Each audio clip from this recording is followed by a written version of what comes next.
Le jour où je suis rentré à Lyon pour surprendre ma femme, je pensais offrir des fleurs et récupérer ma vie. À la place, j'ai entendu mon nom prononcé comme on parle d'un meuble qu'on va jeter. Et j'ai compris que quelqu'un, chez moi, préparait mon effacement.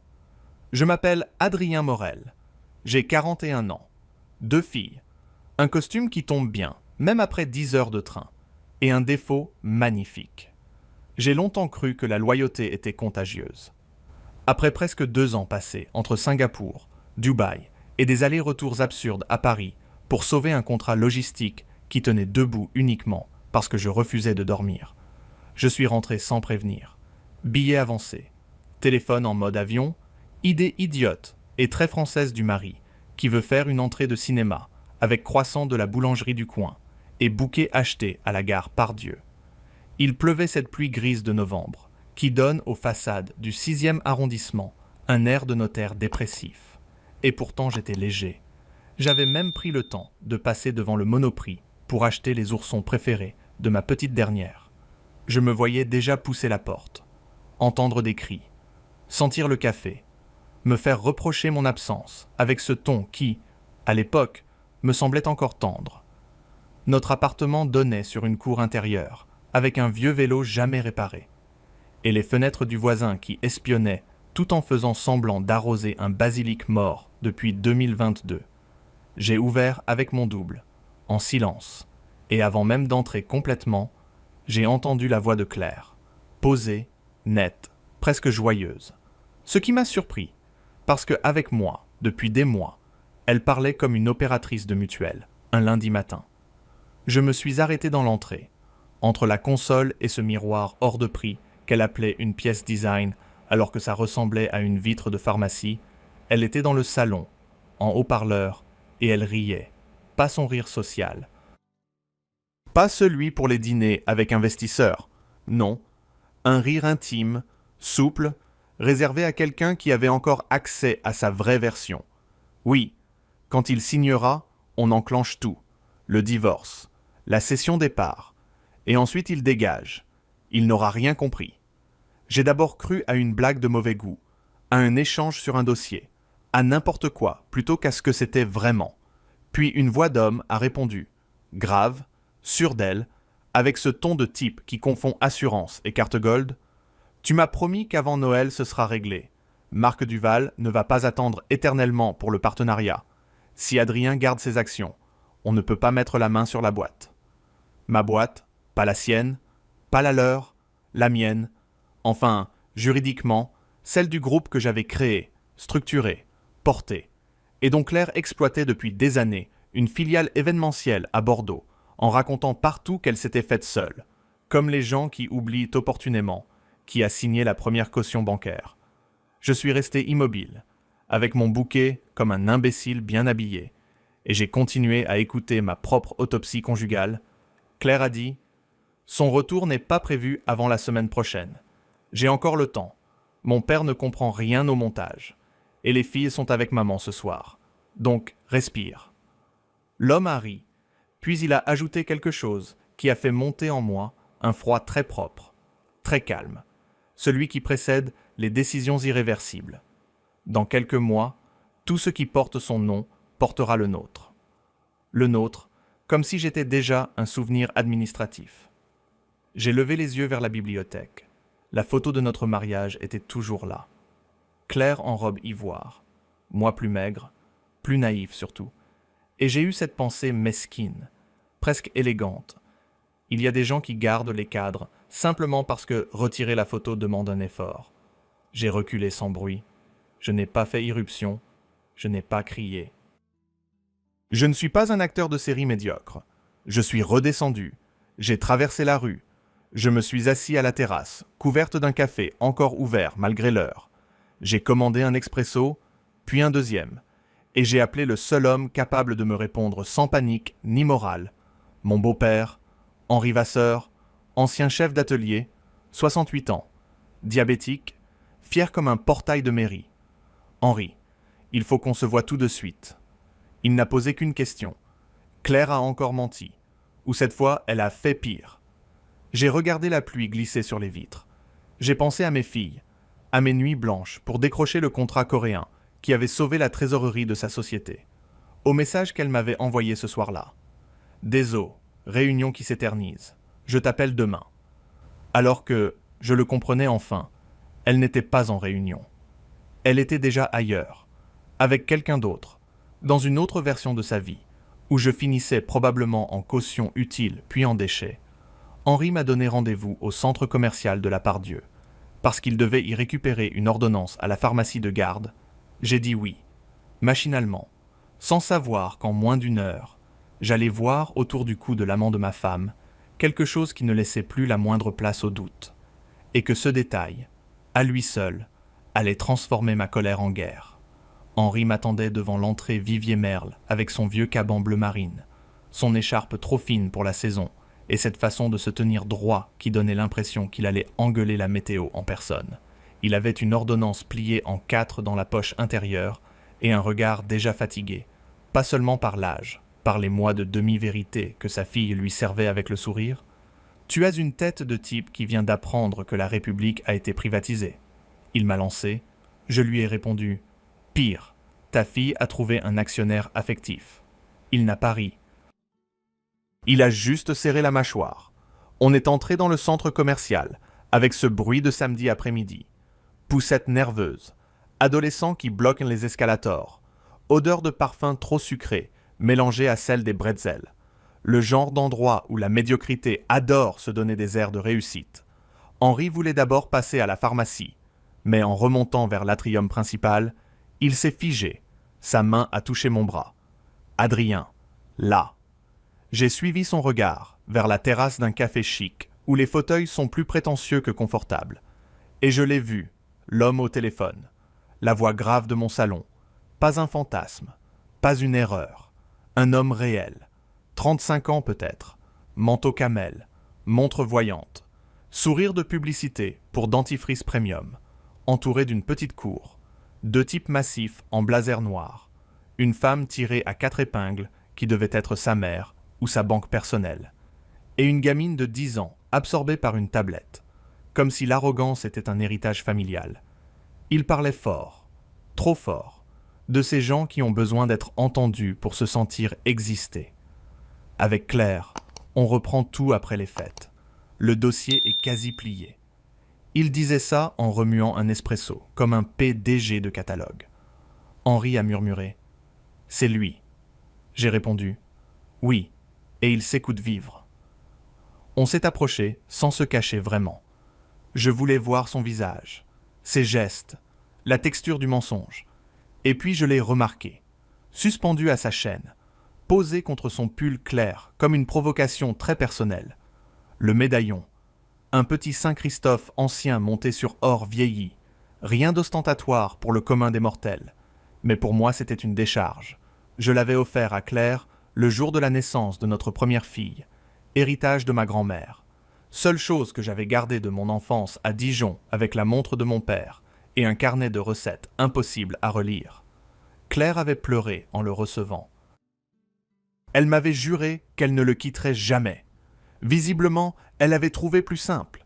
Elle l'avait fait quitter par un autre. Henri l'a vu dans mes yeux avant même de le distinguer. Qu'est-ce qu'il porte ?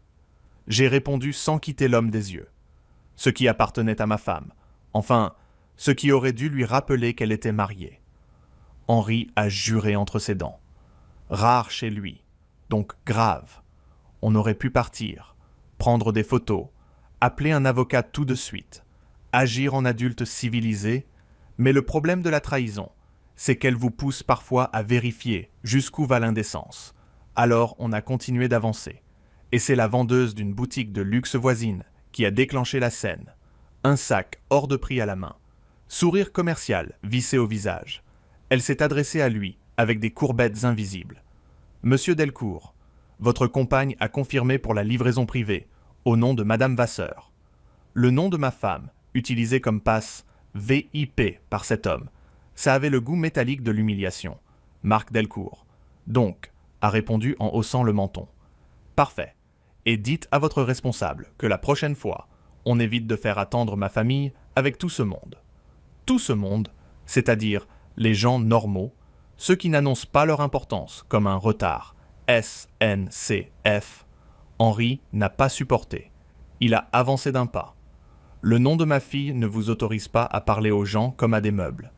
Delcourt s'est tourné, nous a regardés de haut en bas, a vu le caban usé d'Henri, mes chaussures mouillées, mon sac de voyage fatigué, et a souri, le sourire précis de ceux qui n'ont jamais été giflés par la réalité. « Pardon, on se connaît. » Henri a répondu, « Mieux que vous ne l'espérez. » Et moi j'ai ajouté, « Très joli médaillon. » Sa main est montée instinctivement à sa chaîne. Geste minuscule, aveu gigantesque. Ses deux accompagnateurs se sont redressés. L'air a changé. Plus sec. Sa mère, si c'en était une, nous a balayé du regard, avec ce mépris bourgeois qui sent la naphtaline. On peut savoir pourquoi vous importunez mon fils. Henri a lâché. Parce qu'il parade avec des choses qui ne lui appartiennent pas, et le nom d'une femme mariée. Delcourt a eu un petit rire. Puis il a dit, assez fort pour que les tables voisines se retournent. Marié, peut-être encore sur le papier. Dans la vraie vie, c'est déjà réglé. J'ai senti Henri vaciller. Pas moralement, physiquement. Il venait de prendre son traitement, plus tard que prévu. Ses doigts tremblaient. Et Delcourt l'a remarqué. Évidemment, les prédateurs ont l'œil pour ceux qui flanchent. Monsieur devrait rentrer se reposer, au lieu de jouer les patriarches. Un des types en blazer a ajouté « Vous gênez ». Ce mot, dit avec politesse, contient parfois plus de violence qu'une insulte. Henri a voulu répliquer, mais une quinte de toux l'a coupé, et la foule autour a commencé ce ballet, lâche des gens qui regardent sans intervenir. Delcourt s'est levé lentement, a ajusté sa manche, puis il m'a fixé. Il avait dû voir ma tête quelque part, sans jamais faire le lien, sur un document, un organigramme, un mail transféré par Claire. Quelque chose le dérangeait, mais pas assez pour l'empêcher d'être odieux. Écoutez, si vous voulez présenter des excuses pour avoir interrompu notre moment familial, faites-le maintenant, et on oublie cette scène. J'ai cru mal entendre. Henri aussi. Des excuses, il a répété. Delcourt a hoché la tête, comme un prof humiliant un élève. Oui, pour votre tenue, votre ton, votre manière de vous imposer, alors que vous n'êtes personne ici. Alors Henri, qui avait passé sa vie à se lever à 5 heures du matin pendant que ce genre de type choisissait des mocassins, a murmuré « Personne, c'est souvent le mot préféré des incapables. » J'ai presque souri. Delcourt, lui, ne souriait plus du tout. Il a fait un signe discret à ses hommes. Et j'ai compris, avec ce calme froid qui précède les très mauvaises minutes, que la vraie scène n'allait pas se jouer devant les vitrines, mais quelque part à l'écart, là où les témoins deviennent soudain très occupés, et où un beau-père malade et un mari trompé valent moins, aux yeux de certains, qu'un ticket de parking. Ils nous ont poussés vers le couloir de service, derrière les enseignes, là où le centre commercial perd son vernis et ressemble enfin à ce qu'il est vraiment. Un ventre gris avec des néons tristes, des palettes filmées, des portes coupe-feu et une odeur de carton humide. Un vigile était à 10 mètres. Il a vu le mouvement, puis il a regardé ailleurs avec cette lâcheté salariée qu'on rebaptise souvent procédure. Delcourt marchait devant nous, comme un homme qui visitait déjà ses futures propriétés. Henri essayait de tenir le rythme. Sa respiration devenait courte. Je lui ai murmuré « Tiens encore 2 minutes ». Il a répondu « Je tiendrai plus longtemps que leur costume ». J'aurais presque applaudi si la situation n'avait pas été aussi sale. On a débouché près du quai de livraison, semi-ouvert sur l'extérieur. Pluie fine, air froid, bruit des chariots métalliques. Et là, les 2 hommes ont cessé de faire semblant. L'un m'a bloqué l'épaule, l'autre a arraché l'ordonnance de la main d'Henri. Delcourt s'est tourné vers nous avec un calme répugnant. On va repartir proprement. Vous allez présenter vos excuses, admettre que vous avez confondu les personnes et oublier ce que vous avez vu. J'ai dit « Le médaillon, tu veux aussi que j'oublie ça, ou ta mémoire sélective s'occupe déjà du reste. » Son regard a changé. 1/10 de seconde. Juste assez pour confirmer que la chaîne lui brûlait maintenant la peau. Claire m'offre ce qu'elle veut. Il a répondu. Cette phrase minuscule a eu sur Henri l'effet d'une gifle. Claire est mariée. Il a lancé. Delcourt a haussé les épaules. Pas pour longtemps. Alors tout a dérapé avec l'efficacité d'une porte qui lâche. Le plus grand des deux m'a frappé au ventre. Pas un coup de cinéma. Un coup sec, utilitaire, destiné à couper la respiration et la dignité en même temps. J'ai plié sans tomber.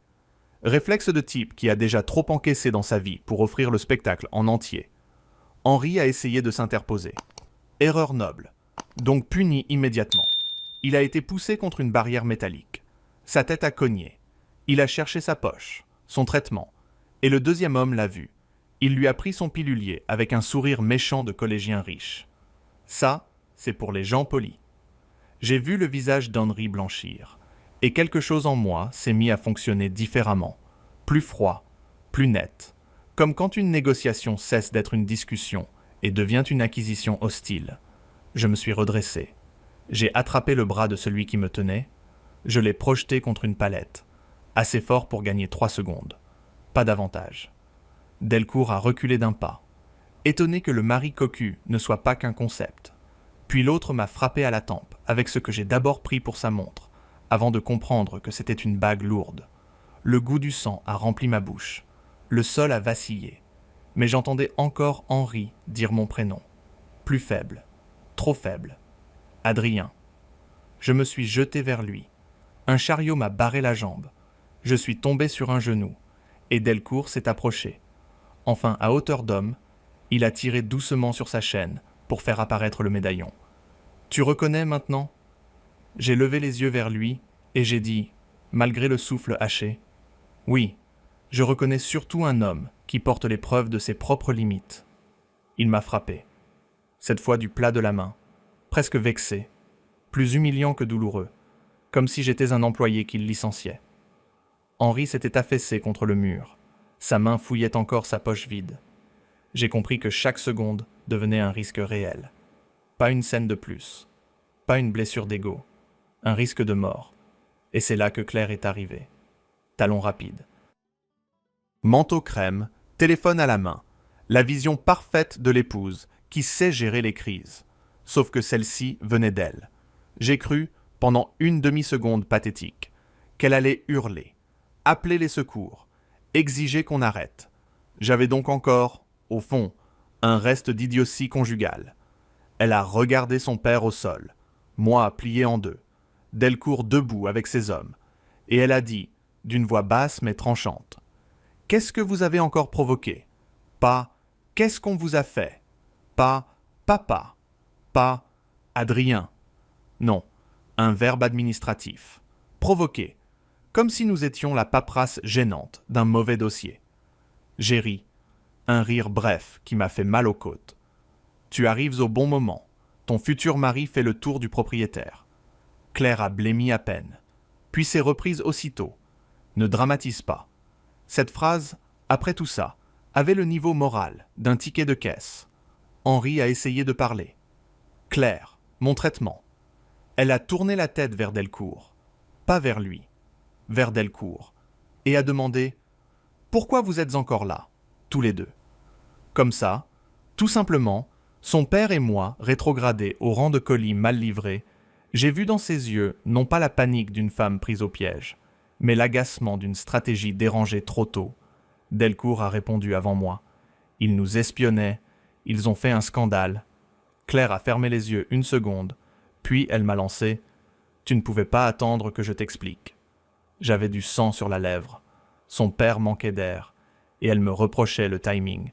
C'est fou ce que certaines personnes appellent encore « dialogue » quand elles ont déjà vendu la maison avec les meubles. Henri a glissé le long du mur. Je me suis traîné jusqu'à lui. J'ai crié qu'on appelle le SAMU. Personne n'a bougé. Alors j'ai arraché mon téléphone de ma poche intérieure avec des doigts qui tremblaient. L'écran fissuré peinait à répondre. Claire s'est avancée. Enfin, j'ai cru, encore une fois, qu'elle allait aider. Elle a juste dit « Adrien, ne fais pas n'importe quoi. Il y a du monde. Tu vas ruiner sa réputation. Sa réputation. Pas la santé de son père. Pas ma vie. Sa réputation à lui. Marc Delcourt. Ce nom déjà trop à l'aise dans ma bouche. Je l'ai regardé comme on regarde un immeuble qu'on a cru solide et dont on découvre que la façade tient avec des agrafes. À partir de maintenant, Claire, tu n'as plus rien à gérer de ma vie. » Elle a voulu répondre, mais un bruit sec l'a coupée. Henri venait de perdre connaissance, et dans ce vacarme de métal, de pluie et de lâcheté, j'ai compris que la guerre changeait de terrain. Ce n'était plus seulement mon mariage qui mourait, c'était le temps qu'il nous restait pour sauver son père. Et pour la première fois depuis mon retour, je n'ai plus pensé à me venger. J'ai pensé à trouver, avant la nuit, un médicament presque introuvable, parce que quelqu'un avait décidé qu'humilier ne suffisait pas. Il fallait aussi laisser un vieil homme payer l'addition. Les urgences privées de la Croix-Rousse ont cette lumière blanche qui vous fait comprendre, sans poésie, que le corps humain est un objet fragile, géré par des gens épuisés. Henri a été pris en charge en réanimation cardio, tension effondrée, glycémie en vrac, arythmie sévère, et le cardiologue, un homme sec avec des cernes de ministre en crise, m'a expliqué qu'il fallait un traitement injectable précis, compatible avec son protocole, rare, pas disponible dans leur stock, commande possible, délai incertain. En langage médical, cela signifiait « débrouillez-vous très vite » ou « préparez-vous au pire ». J'avais encore du sang séché sur la chemise. Un bleu montait le long de ma tempe. Et pourtant, tout le monde continuait à me parler comme à un proche solvable. Ce qui, en France, est presque une forme d'affection. J'ai appelé 3 grossistes, 2 cliniques, un ancien contact à l'APHM, puis un responsable d'achat à Genève, qui me devait une faveur depuis une fusion ratée. À chaque fois la même réponse, stock limité, lot réservé, enchères privées possibles via un circuit parallèle parfaitement légal et moralement détestable. J'y suis allé sans discuter, dans un hôtel particulier reconverti en maison de vente près de Bellecour, salle feutrée, moquette épaisse, gens parfumés qui parlèrent de détresse médicale comme d'un investissement alternatif. J'avais envie de brûler les rideaux, mais je suis resté calme, parce que la colère fait perdre du temps, et que Henri, lui, en manquait. La salle était presque pleine. Laboratoire, intermédiaire, 2 héritiers oisifs qui confondaient rareté et prestige. Et bien sûr, parce que l'univers a parfois l'humour d'un huissier, Marc Delcourt était là, costume anthracite, sourire de propriétaire illégitime, accompagné d'un avocat à cravate bordeaux et d'un badge invité au nom de Claire Vasseur. Il m'a vu, a levé un sourcil, puis a glissé assez fort pour être entendu. Je croyais que les gens comme vous attendaient les aides publiques. J'ai retiré mon manteau, pris mon carton d'enchères, et j'ai répondu. Je croyais que les gens comme toi évitaient les endroits où il faut payer eux-mêmes. Quelques têtes se sont tournées. Ils n'aiment pas ça. Les prédateurs préfèrent les pièces où tout le monde a déjà peur. La vente a commencé, lot après lot, et quand le médicament est enfin apparu sur l'écran, j'ai senti la salle changer de température. Delcourt a immédiatement surenchéri, pas pour l'obtenir, pour me faire plier, au nom de mon épouse. Il a dit au commissaire-priseur, avec cette gourmandise immonde du parasite qui porte déjà le nom d'autrui comme un costume emprunté. J'ai laissé monter les offres sans ciller, puis j'ai donné un chiffre qui a fait tomber le murmure d'un cran. Delcourt a ri. « Vous bluffez !» Je l'ai regardé, vraiment regardé. Puis j'ai sorti mon téléphone et envoyé un simple message. En moins d'1 minute, la porte du fond s'est ouverte. Ma directrice juridique est entrée avec 2 collaborateurs et le président de notre holding, que Delcourt n'avait visiblement aperçu jusque-là qu'en signature électronique, le silence est devenu presque élégant. J'ai alors parlé sans hausser la voix. Puisque monsieur aime les titres, faisons simple. Adrien Morel, président du groupe Morel International, actionnaire majoritaire des filiales que votre compagne exploite depuis des années, garant personnel des lignes qui ont empêché sa société de couler en 2023, et propriétaire, jusqu'à preuve du contraire, de ce que vous appelez déjà votre avenir. Delcourt a cessé de sourire. L'avocat à la cravate bordeaux a pâli avec le professionnalisme d'un homme qui comprend trop tard qu'il n'a pas lu le bon dossier. Dans les rangs, un pharmacien m'a reconnu, puis un banquier, puis un administrateur de réseau hospitalier. Les regards ont changé. Brutalement, comme toujours. Ce n'est jamais la morale qui rétablit l'ordre, c'est la hiérarchie. Le commissaire-priseur a demandé confirmation de ma capacité d'achat. Ma juriste a posé les garanties sur la table. net, irréprochable, et j'ai remporté le lot. Delcourt a tenté une dernière pique. Claire ne vous laissera jamais faire exploser le mariage pour une crise de jalousie. J'ai rangé mon carton, puis j'ai répondu. Le mariage, Marc, tu l'as déjà enterré. Moi, je viens seulement apporter les papiers.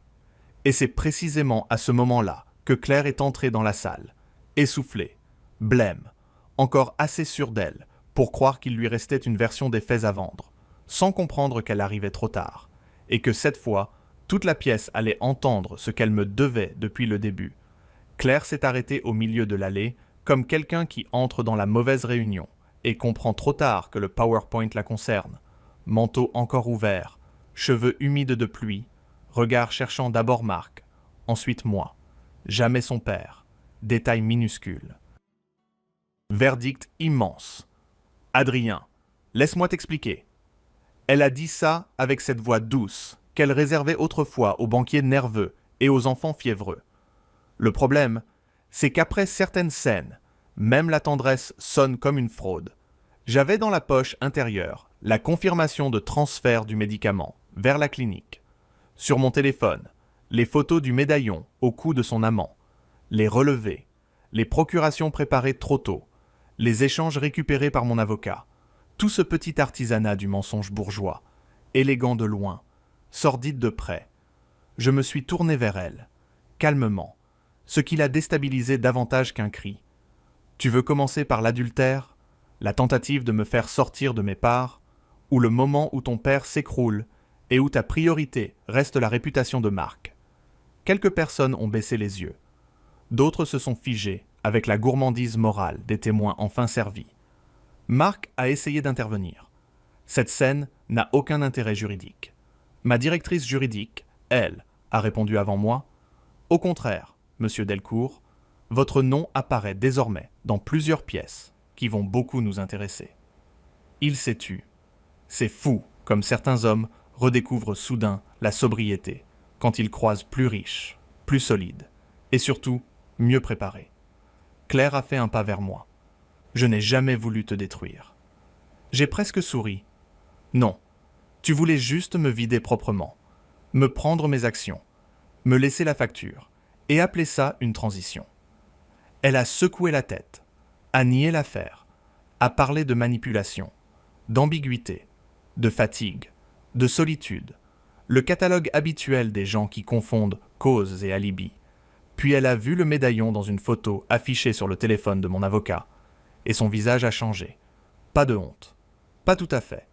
Plutôt cette panique très spécifique de ceux qui comprennent que les détails ont décidé de parler. Marc l'a pris sans que je sache. Elle a soufflé. Marc s'est tourné vers elle, outré d'être soudain promu fusible, et j'ai pensé qu'il se méritait enfin. Je me suis avancé d'un pas, assez pour que ma voix n'ait pas besoin de forcer. Claire, pendant que je risquais ma santé pour sauver ton contrat en Asie, tu me disais être débordé, tu étais avec lui, pendant que je garantissais tes lignes de trésorerie, tu préparais ma sortie, pendant que ton père m'appelait pour savoir si je mangeais correctement, toi, tu laissais ton amant lui voler son traitement et presque le tuer. Donc écoute-moi bien, il n'y a plus rien à sauver. Elle a commencé à pleurer. Enfin, des larmes nettes, tardives, inutiles. Ne détruis pas notre famille. J'ai répondu, tu aurais dû y penser avant d'inviter un remplaçant dans ma maison et un prédateur dans celle de tes filles. Puis, je lui ai dit ce que j'étais venu me dire à moi-même depuis le couloir de service. Je demande le divorce, au tribunal, pas dans tes arrangements de salon. Tu n'auras ni mes parts, ni mes garanties, ni mon nom pour ouvrir des portes. Mes avocats déposent, dès demain, et pour les enfants, je me battrai avec la même énergie que celle que j'ai eu la bêtise de mettre à te protéger. Le silence a tenu quelques secondes. Lourd, propre, définitif. Marc a reculé, déjà en train de calculer sa sortie. Claire a compris qu'elle ne perdait pas seulement un mari, mais toute l'architecture invisible qui soutenait son monde depuis des années. Son succès, ses accès, ses fameux partenaires, tout cela reposait moins sur son génie que sur mon ombre. Et cette ombre se retirait, mon téléphone a vibré, un message de la clinique. Henri était stabilisé, pas sauvé encore, mais vivant. Ce soir-là, C'était largement assez pour me rendre presque généreux. J'ai regardé Claire une dernière fois. Ton père, lui, aura encore une chance. Notre mariage, non. Puis je suis parti, sans me retourner. Dehors, Lyon brillait sous la pluie, comme une ville qui a tout vu et ne commente rien. J'ai respiré lentement, appelé mes filles, et pour la première fois depuis très longtemps, je n'ai pas eu l'impression de rentrer chez moi. J'ai eu l'impression de revenir à moi. Jordan, okay. Who here has played / watched this game before? Game after I left London. Where do you live now? Change games eventually. Oh, Han, you are stinky today. Are you excited about your dinner? Me? You've played it or watched it? Oh, wait. Oh, story. Original. New game. Moderate. I had a look. I read it out on stream what you sent me, Han. I don't ride bikes anymore, just classy women. I don't know where you're going to find any of them around here. Bless you, thank you. Cheers to that. Moderate. I have to do moderate, right? I'm not surviving on hard. Oh my god, I meant I'm not surviving. Yeah, moderate. Who names a loaf of bread toasty? Then make it so it doesn't fit in the fucking toaster. Does it actually not, Duke? That's really heartbreaking. Yeah, guys, I'm going to have permadeath on. Someone hit your car? Joe, no. What the fuck? I'm sorry, Joe. No. Did they leave a note? Fuck.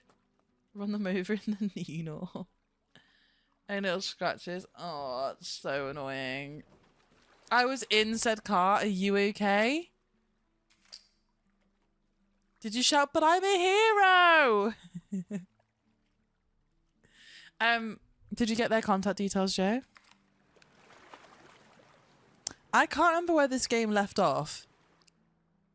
I assume we're going to get a recap of some kind. And if they just clip me, that's so annoying though.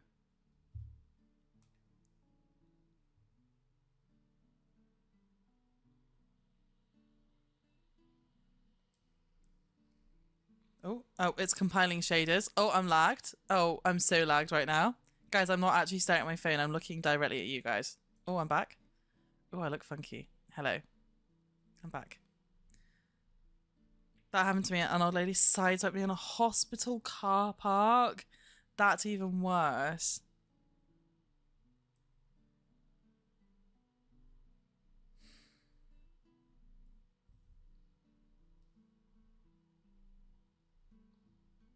Yeah, yes, I did like an adult. I had dash cam footage with background noise of me shouting. Well done. Well done, you. Okay, we're almost compiled. Oh.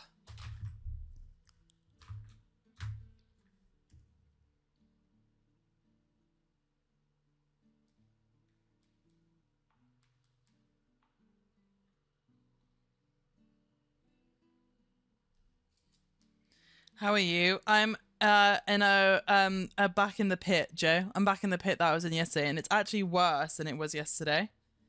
It's actually so much worse than it was yesterday, but it's okay because I was going to. You know what, guys? I'm going to be fully transparent. At about 3 o'clock, I texted Amanda and I was like, "I'm really in the pit. I really don't want to be live anymore." And I was gonna end stream the second I finished co-working, and I decided to keep myself busy and keep streaming, and look what happened as a result of me doing so. Thank God I did. Thank God I did. Do you have a sweet treat? I have some chalky buttons, but I need to stop eating shit. Shags! Oh my God. Thank fuck you raided now and not before. 1, 2, 3, ho! Hey girl, hey! Hey Shags!